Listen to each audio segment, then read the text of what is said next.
From South Carolina Public Radio, this is the South Carolina Lead. I'm your host, Gavin Jackson, and this episode was recorded on April 30th, 2024. And just a little heads up, apologies for this being a late podcast. We had a little addition to the podcast family. No way. Baby Rena Sophia Shire was born on Saturday, happy and healthy. So was Mom. So, folks, we were a little late for that. But give it up for Rena Shire. We'll have more on that in the wind down. Just want to let you know at the top. She's actually producing. This is her first pod she's producing. 3 days old. She's producing it. She's punching it. Just like her father, she loves the sound effects. Yeah. Now, on this episode of The Lead, we fill you in on what's happening during the final days of the legislature. Like final days of Honda days. 0% APR. I wish. Not in this economy. We take a deep dive on the 4th Congressional District Republican primary fight with some comments from the two candidates who appeared in a forum on Monday. Maayan Schechter brings you the latest on medical marijuana legislation, and Senator Lindsey Graham talks about presidential immunity and much more. Now, there's no immunity for y'all because you have to do your duty and give us a shout at 803-563-7169. That's our voice mailbox where we can hear from you. You can sound off. You can tell us what's on your mind. Give AT some baby advice. He is a new papa. He's a papa. He needs to know how to parent. We're going to be micromanaging him for the remainder of his life now. 803-563-7169. Baby Rena. Yeah.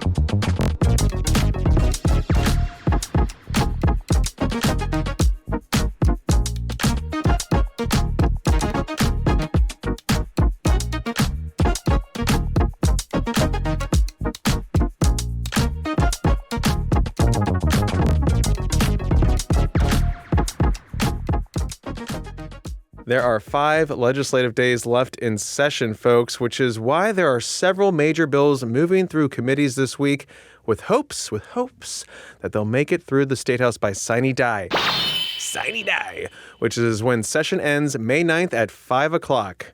So let's take a look at what's happening. Go ahead. Some highlights here. In the House, several of those bills were before the House Judiciary Committee on Tuesday, including that bill dealing with the Judicial Merit Selection Commission, S-1046. There's also a bill that would require inmates to be paid no lower than the federal minimum wage for work. That's S-1001. There's the drug-induced homicide bill, S-1. And a conference committee dealing with the critical race theory bill, H-3728, was canceled Tuesday. Now, this bill has been in conference committee since last June. Oh, my God. Been sitting there. And the House Ad Hoc Committee on the Senate-approved medical marijuana bill is set to hear more testimony. More on that bill in a minute. Over in the Senate Judiciary Committee also has a big agenda, including H-4231, which would allow Sunday liquor sales from 1 to 5 p.m. in a county or municipality that authorizes such sales. The bill previously passed the House 68-44 in February. Also, H-4158 would allow domestic violence victims to break housing rental agreements without penalty. The Senate set H-4264 for special order. That gives the bill special debate priority status in the chamber. This bill prohibits a healthcare professional from engaging in gender transition procedures to a person under the age of 18 years old. The bill outlines that, quote, gender transition procedures, quote, means puberty-blocking drugs, cross-sex hormones, or genital or non-genital gender reassignment surgery provided or performed for the purpose of assisting an individual with a physical gender transition. The bill states that public school officials shall not knowingly encourage a minor to withhold or that the official withhold information from the minor's parent or legal guardian related to the minor's perception that his or her gender is inconsistent with his or her sex. So a big one that's being debated right now in the Senate, H-4624. And in the U.S. Congress, the House and Senate are in session. Oh, yeah. Speaking of, Senator Lindsey Graham was on CNN's State of the Union with Dana Bash, where he discussed recent developments in the Middle East and former President Donald Trump's hush money trial that's now in its second week in New York. In fact, Trump was just found in criminal contempt for breaking the gag order on the case 9 times and faces a $9,000 fine. But here's Graham responding to Bash regarding presidential immunity, an issue that was before the U.S. Supreme Court last week.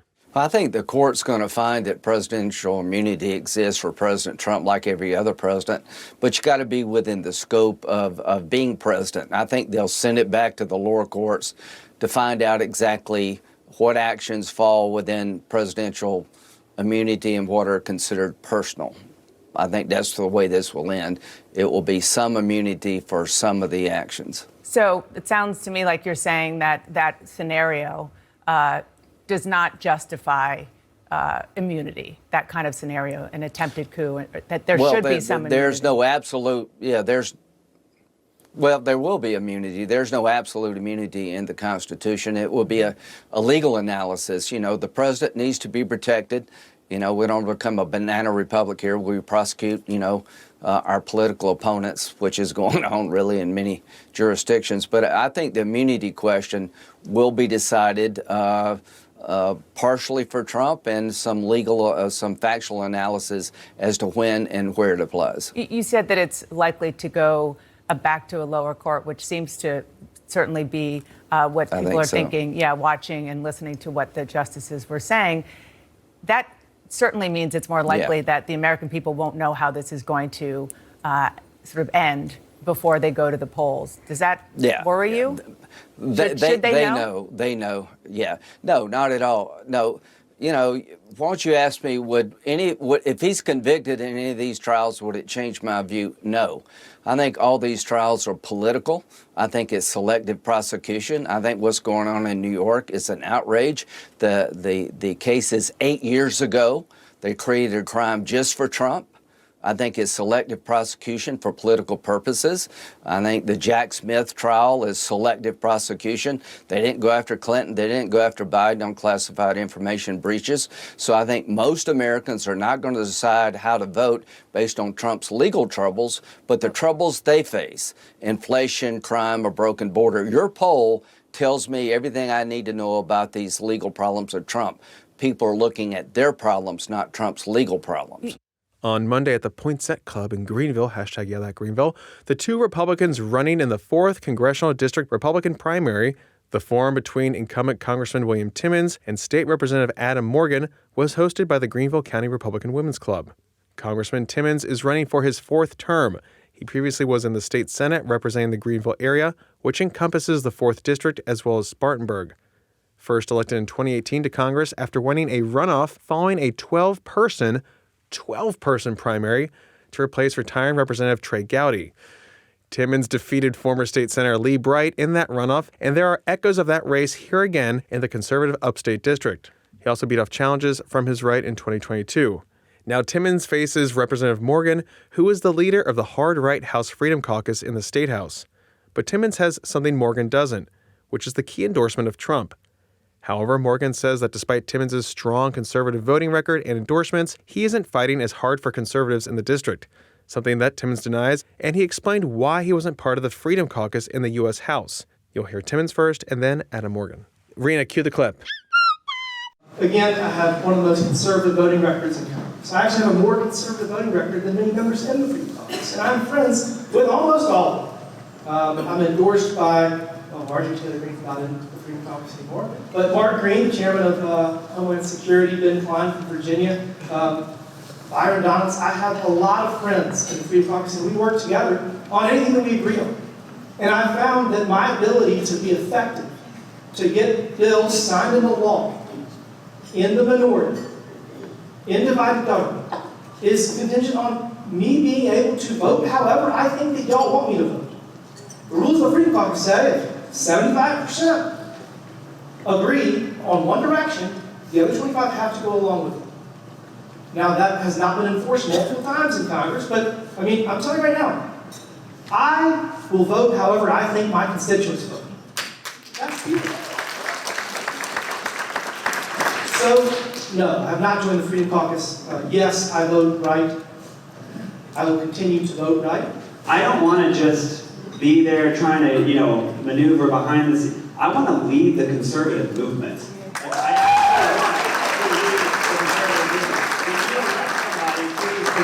You elect them to go and be your mouthpiece and contend for our values. We are the fighting fourth. That's been the nickname of years past. It's time to have a fighter in the fighting fourth. And the Freedom Caucus does not control votes. You sit and you actually discuss, you read the bills, shocking idea, which by the way, most members do not.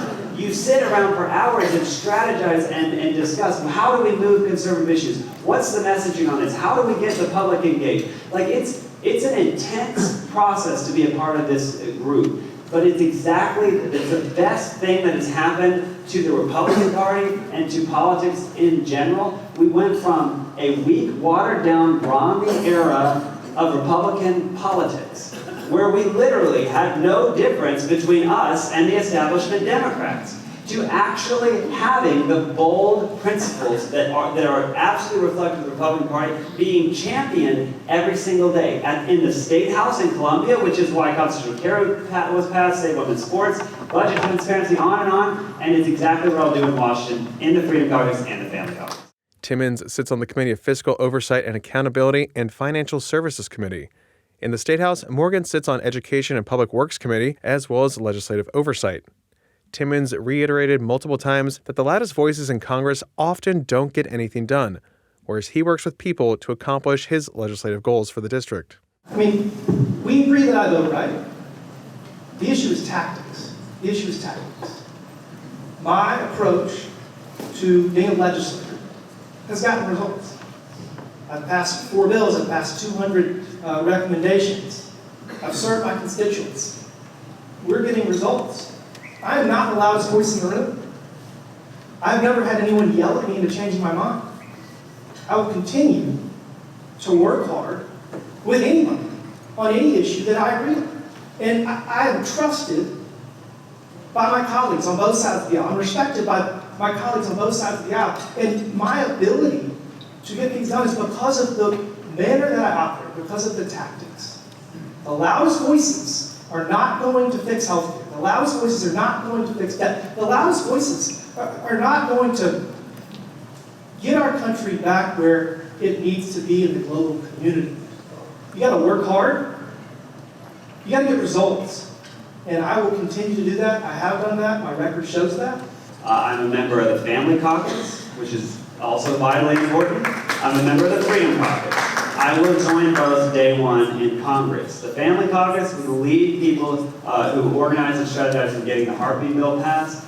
Chairman McGravy has endorsed me. The Family Caucus chair at the federal level, Mary Miller, has endorsed me because I will fight for the conservative family, godly values that the 4th District believes in. I don't want to just be there trying to, maneuver behind the scenes. I want to lead the conservative movement.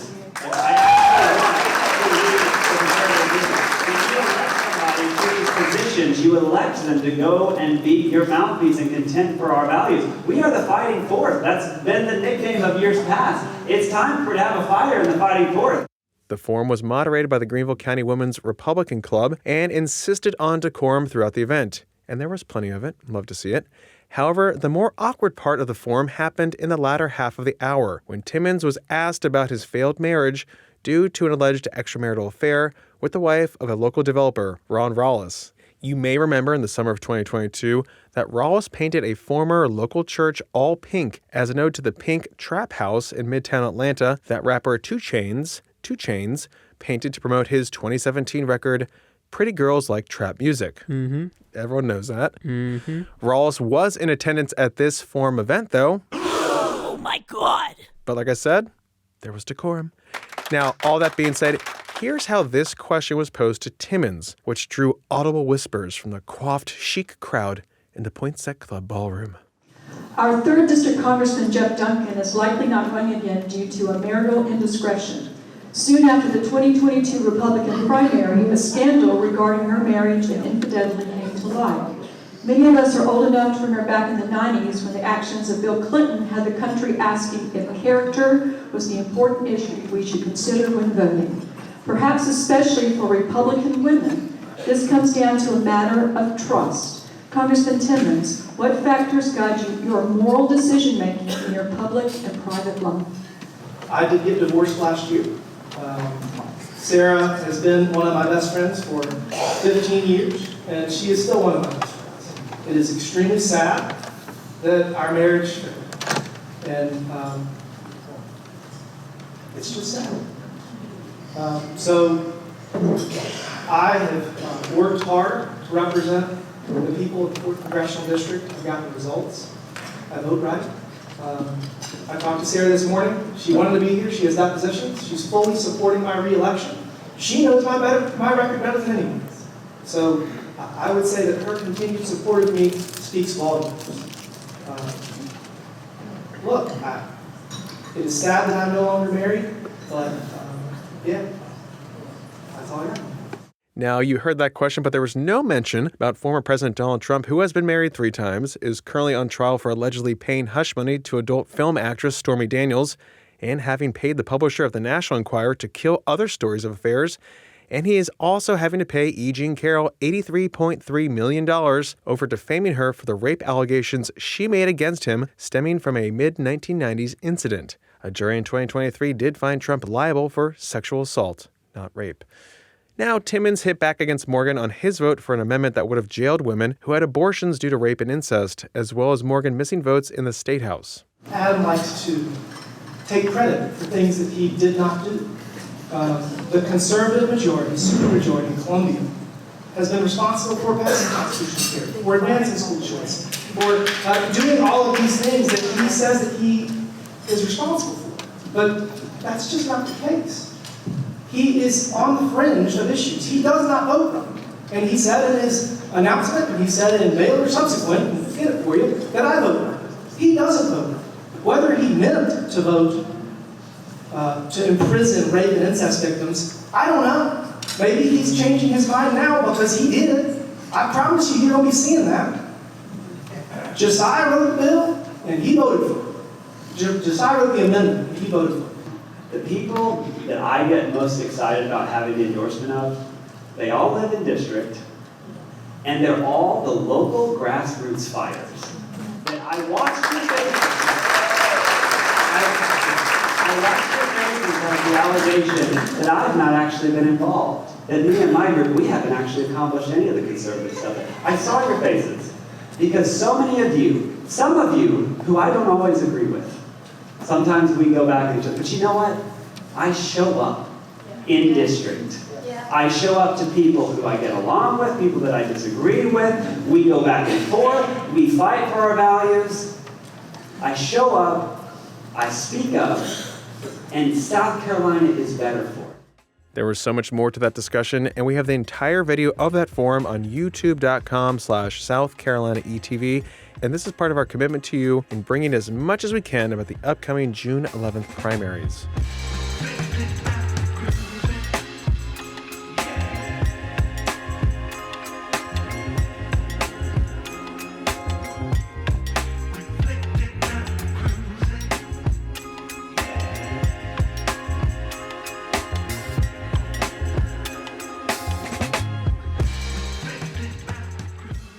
Rena, nice transition. Wow. As time ticks down in the legislative session, with it goes the future of medical marijuana legislation for another year. South Carolina Public Radio's Maayan Schechter gives us an update on the Senate-approved bill that has faced stalling tactics in the House. A years-long effort to legalize marijuana strictly for medical use in South Carolina may have to wait another year. There are less than 2 weeks left in the legislative session. As of today, that amounts to 5 days before lawmakers finish their work for the year.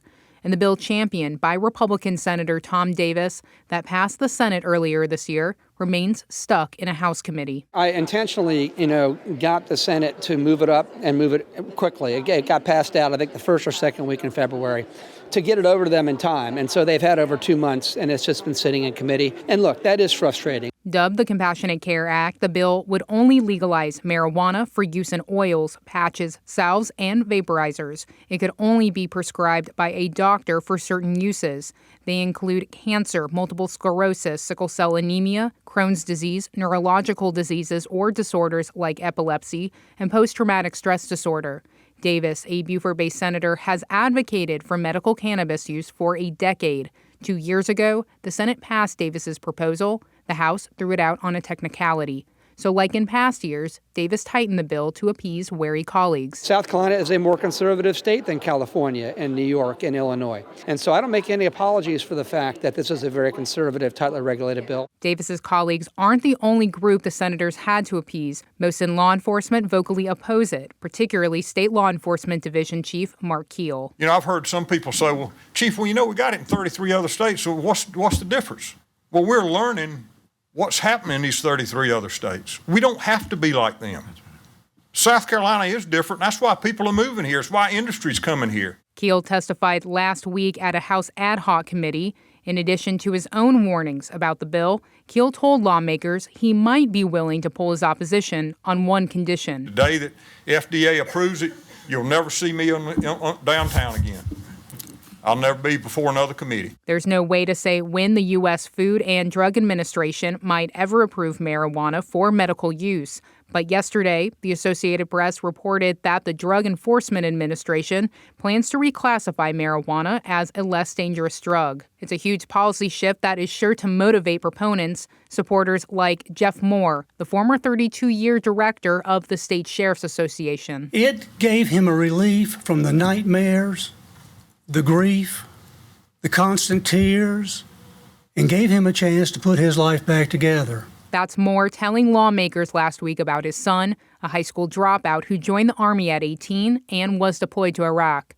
Moore said he came home a different person after he witnessed the deaths of 5 friends and the death of a 6-year-old girl killed by a grenade during a home search. During a later deployment in South Korea, his son turned to alcohol. That was his downfall, Moore said. He moved to Michigan, where marijuana is legal, and was in and out of rehab. Today, he's 36, married with a degree in psychology and sociology. He now works with people who have substance abuse problems. Moore credits his son's turnaround to marijuana. And he knows it because he's been through it, he's lived it, and he's come out the other end. Wouldn't you want that for your son? Wouldn't you? I couldn't be more proud of him. I couldn't. Senator Davis told South Carolina Public Radio that he'll respect the outcome. He just wants to see a vote on the House floor. If the bill fails to become law this year, it'll have to be refiled next year. You can find that report and more at southcarolinapublicradio.org. And on the way out, Attorney General Alan Wilson is suing the Biden administration over what he calls the unlawful rule change to Title IX that, quote, threatens protections for girls in schools, quote. The new rule, which is slated to take effect on August 1st, requires any school receiving federal funding to accommodate students' and teachers' gender identity. This means biological boys and men that identify as female will be allowed to use girls' bathrooms and locker rooms, according to the Attorney General. And students and teachers will also be required to use others' preferred pronouns. Attorney General Alan Wilson said in a statement, quote, Title IX exists to protect women and provide an equal opportunity to compete in sports. I can't believe we're in a time where that's being threatened. As I've said before, this office will use every resource at our disposal to fight against Biden's unlawful attacks on Title IX and protections for women and girls, quote. State Superintendent of Education Ellen Weaver last week, in a letter obtained by the South Carolina Daily Gazette, noted that she would not be imposing the rule change this coming school year.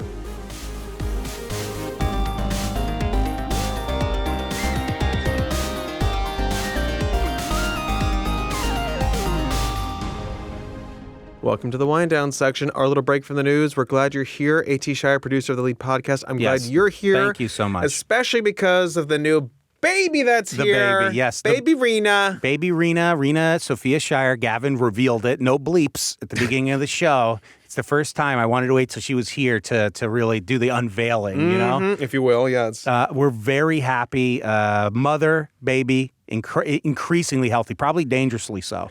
Yeah. It is great. We're excited. Many people may be wondering, what are you doing at work? Why is he here? Well, because I have a duty to you monsters that listen to this part. He works for the people. We work for the people. You're the people. He said, I have to. I can't. I have to. If I had to, if labor was going on right now, I'd still be here. Don't worry. Well, I was will not say, missing this. And you know, the people have babies all the time. They don't have the 519th episode of their podcast all the time. Okay. And baby Rena helped produce it too. She's already here working the boards. I'm not even doing this. She's incredible. running. She's running natural the faders. talent. She's not even a nepo baby because she's that talented. She's that good. Literally Yeah, she was. Baby. It wouldn't have mattered. She'd be qualified either way. But yeah, you texted me Saturday morning. Just it's happening. I'm like. And then before I was offering, like, I can help you. Like, let me know if you're going to be stuck at the hospital for hours. Yeah. And before you know it, picture of baby. Here's a picture. I'm like, yes. What? Yes. It was like the cherry on top of this wonderful pregnancy experience that you guys have had. We've all had it, Gavin. Fortunate. The whole pod has had it. You've been so fortunate. And just like from like the beginning till now, it's like, Yeah, it's 30-minute labor. It was longer labor. I had to learn this. Labor is one thing.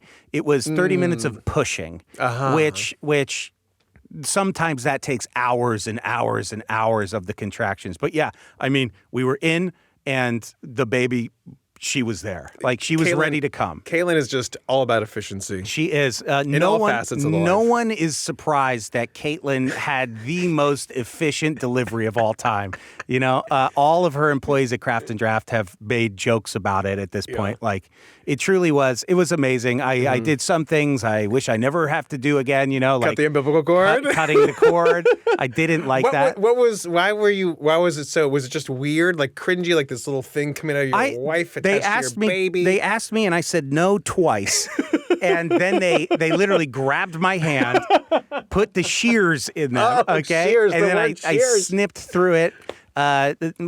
Against my will. Yeah. Okay? I wish I hadn't done it. I wish I would have seen that because it's so rare for anything like that to happen to you. Yeah, to get peer pressured. Yeah.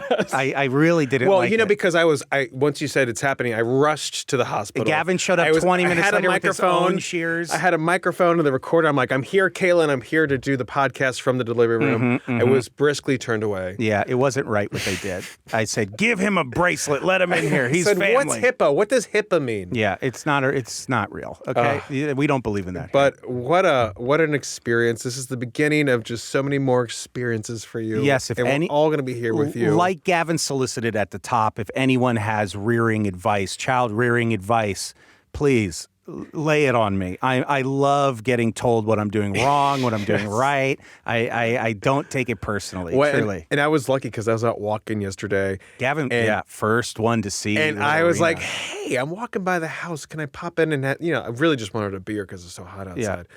And then I was like, if you don't want me in there, no big deal. It could, put the baby behind glass, whatever. Yeah, he goes, I can look at her through glass. like COVID style when we would see each other. And I was like, come on. I'm like, and then there she is, wrapped up like a little beautiful burrito. A cherub. And you're just like holding her. I'm like, oh my gosh. And I got some photos of you and I sent it to some friends and everyone's like, they're like, cute baby, beautiful baby, but look at AT's sock tan. Yes, my sock tan is intense. And I'm like, he has been ready to become a dad for a long time now. The sock tan, the Crocs, he's now got the baby. He's full dad mode. Okay, the sock tan, no, we're not going into Crocs right now. The sock tan, truly, if I go into the sun, I'm a Lebanese man, people. Okay, if I go into the sun for 5 minutes, I got this sock tan, okay? There you go. If anything, it shows how tan I get, okay? So I'm not against it. I'm honestly for it. No, it's pride. It's Lebanese pride, okay? I'm very much hoping that Rena has my nice olive skin, my hummus blood. She has my full head of hair she already. Sure does. I was shocked by that when I saw the hair pop out. She has my nose, whoa. which we all agree on. Yeah, she has Gavin's nose. I mean, she heard the podcast so much, she got some of Gavin's features by osmosis. Yeah, I mean, oh my nose, she has my nose. I don't understand when people say they have so. I mean, it's too early. 3 days old. It's like a little button. It's too early to tell. Absolutely adorable baby. She is unnaturally cute. And a lot of people have told me that, and I'm revealing here publicly for the first time. I've told Gavin and Amy this earlier, that my dad said yes to this. My mom said no to this. But as a child, my parents were approached for me to be a Gerber baby. I was just blown away when you told me that today. So I was chosen as a beautiful baby. Do they just have talent scouts wandering around the maternity ward? They got scouts. They got scouts out there. It's like nurses that are like, oh, I know a guy. They're smoking cigarettes over there. Yeah. Oh, that one. We want that one. Yeah. I'm like, thank God. Could you? I mean, because that would have been the first thing you would have said to people. I was a Gerber baby. Do you remember I was famous in 1988, Gerber baby. Imagine peaking at one. You know what I mean? Not even. You're just trying to chase that high. Yeah, I'll never be that good. Your parents are like, we already cashed all the checks, so you got nothing from it. But here's a cute picture of you on some formula. My dad was so for it. He was like, yeah, famous baby. Why not? I mean, in Jersey, that is like, you would have had a leg up on everyone. Yeah, if you want to play the Jersey game. Hey, if you want to make it, baby. Like you would have Real Housewives as like the husband of one of these crazy housewives. Oh, well, he was a Gerber baby. Oh. He was a Gerber baby. They get a Gerber baby. We don't get a Gerber baby. You can still see, look at those cheeks. He's a Gerber baby. All right. Well, anyway, I got to get back. I got to edit this show at home. Someone out there is a Gerber baby. Gotta call us, 803-563-7169. We got a lot of listeners in the Gerber building. I know that much. Gerber building. Anyway, I got to go home. Caitlin has nicely allowed me to come in here for this part. Baby's sleeping anyway. She's a great sleeper. She's a great eater. She's great at everything. We She's the love best baby Rena. We stand baby Rena. She smells good. Okay, trust me. Just a little cherub. We'll share some pictures. Anyway, people, thanks for listening. Bye. That's right. Thank you, AT and baby Rena. Give us some parenting advice for our new Prop Papa, 803-563-7169. And you can always stay up to date with the latest news on scetv.org and southcarolinapublicradio.org. And don't forget to support your local newspapers. You can always give us a review on Apple Podcasts, too. I forgot to say that, but I just said it there. So there you go. For the South Carolina Lead, I'm Gavin Jackson. Be well, South Carolina. Rena. Great work, Rena. Now, I do have some love notes. you. Yeah. Now, I do have some notes. You're not getting away from you. You were sleeping a lot. You spit up on the board. I'm not mad. I'm just a little frustrated. Now, baby Rena.